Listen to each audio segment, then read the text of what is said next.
You may have come across the term state aid. So what is it and why is it important? State aid is a European Commission term which refers to forms of assistance from a source of public finance.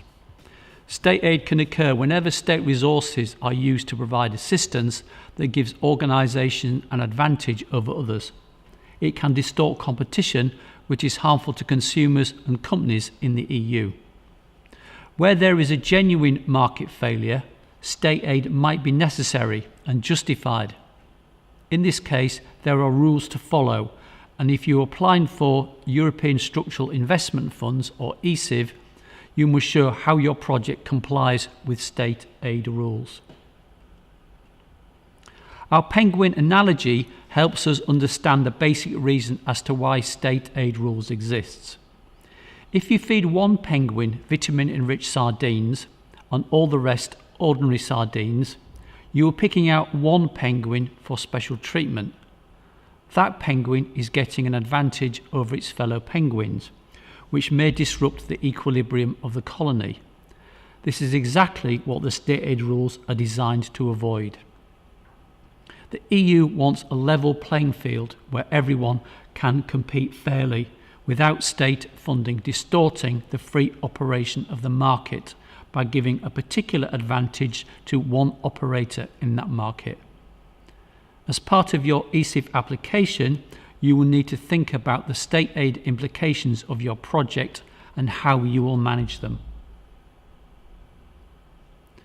Steps 1 to 5 on the screen help us think about whether state aid exists or not.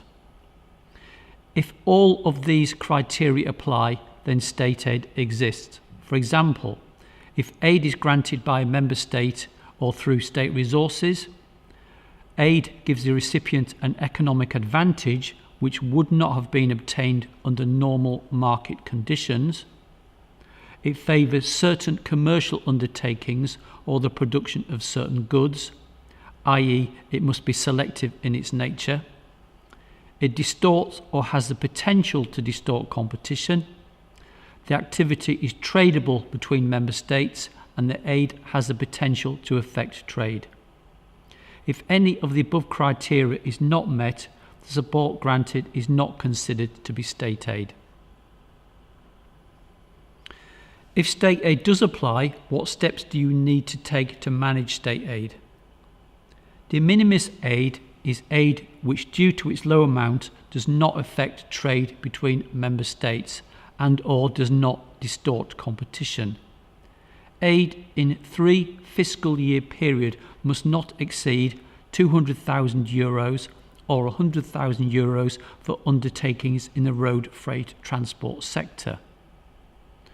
The General Block Exemption Regulations, or GBER, sets out categories of aid that have already been declared compatible by the Commission.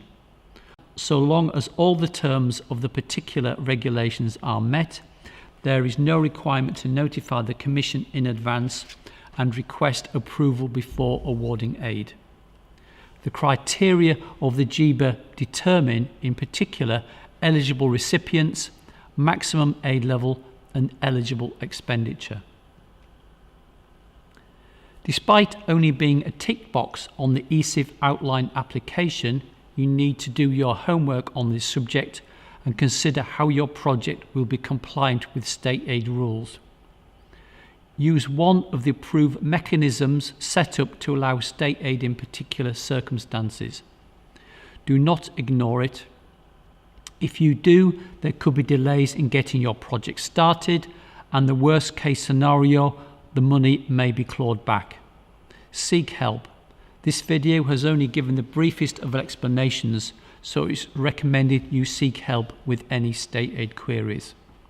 When applying for ESIF, there is a requirement to gain independent legal advice as part of your project application, which you will have to pay for.